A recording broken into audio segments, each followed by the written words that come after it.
ইতিহাসের পাতা ঘাটতে গিয়ে নেইমারের ইতিহাস দেখলে আপনি আঁতকে উঠবেন। ফুটবল ইতিহাসে সেরা কামব্যাকের গল্পটি এই মহানায়কের নামেই লেখা আছে। শেষ 5 মিনিটে দুর্ধর্ষ 3 গোলে অবদান রেখে সে বুঝিয়ে দিয়েছিল ফুটবল তার পায়ের জাদু। সেদিন অবাক হয়েছিল মাঠে থাকা হাজার হাজার দর্শক, কোচ, এমনকি সতীর্থ লিওনেল মেসিও। সবাই অবাক হয়ে তাকিয়েছিলেন ব্রাজিলিয়ান এই সুপারস্টারের দিকে। কি হয়েছিল সেদিন? 5 মিনিটে নেইমার কি করেছিল? কেনই বা এই সময়টাকে বলা হয়ে থাকে ইতিহাসের সেরা কামব্যাক? চলুন বিস্তারিত দেখি। উয়েফা চ্যাম্পিয়ন্স লিগের রাউন্ড 16 কোয়ার্টার ফাইনালের লক্ষ্যে মাঠে নেমেছিল পিএসজি বনাম বার্সেলোনা। নেইমার, মেসি, সুয়ারেজের মতো ভাগা ভাগা তারকা থাকতেও প্রথম লেগে পিএসজি 4-0 ব্যবধানে হারিয়েছিল বার্সাকে। অর্থাৎ দ্বিতীয় লেগে বার্সাকে ম্যাচ জিতে করতে হবে 5টি গোল। সবাই হাল ছেড়ে দিয়েছিল। স্বাভাবিকভাবে এমন ব্যবধানে ম্যাচ জিতা সত্যি অসম্ভব, কিন্তু সেদিন ব্রাজিলের এক নায়ক বলেছিল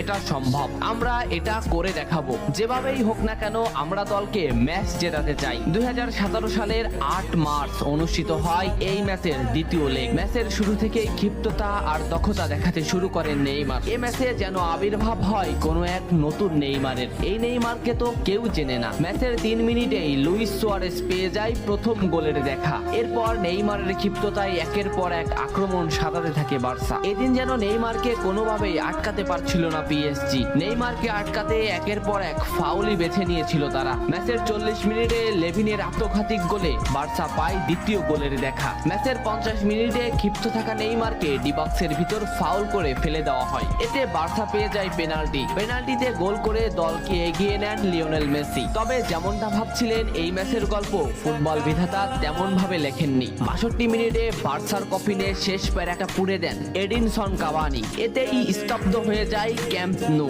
আশা ছেড়ে দেন বার্সা কোচ লুইস এনরিক। শুধু কি তাই, স্তব্ধ হয়ে যান লিওনেল মেসিও। তবে সেদিন একজন দমে যায়নি। নামটা কি কমেন্ট করে জানান। বার্সা গোল হজমের পর লিওনেল মেসি ম্যাচের সম্পূর্ণ দায়িত্ব দেন নেইমারের উপর। আবারও শুরু হলো খেলা। ডি বক্সের বাইরে নেইমারকে ফাউল করে ডি মারিয়া। এই পজিশনে 88 মিনিটে বার্সা একটা ফ্রি কিক পায়। তবে এই ফ্রি কিকের দায়িত্ব নেইমারের কাছে বুঝিয়ে দেন মেসি। শট করেন নেইমার এবং করেন অসাধারণ গোল। এই ফ্রি কিকটা বার্সার ইতিহাসের সেরা ফ্রি কিকের একটি হয়ে রয়েছে। এর 2 মিনিট পর সুয়ারেজকে আঘাত করে পেনাল্টি পায় বার্সা। পেনাল্টি নিতে আসেন নেইমার জুনিয়র। সেদিন বার্সা নেইমারের উপরই আস্থা খুঁজে পেয়েছিল। পেনাল্টিতে অসাধারণ গোল করেন নেইমার। এমন পরিস্থিতিতেও 5 গোল করে ম্যাচ সমতা এনেছে বার্সা। এর কিছু সময়ের পরে চলে আসে সেই মাহিন রক্ষণ। ম্যাচের এই মোমেন্টটা লক্ষ্য করুন। ডি বক্সের কিছুটা সামনে নেইমারের পায়ে বল।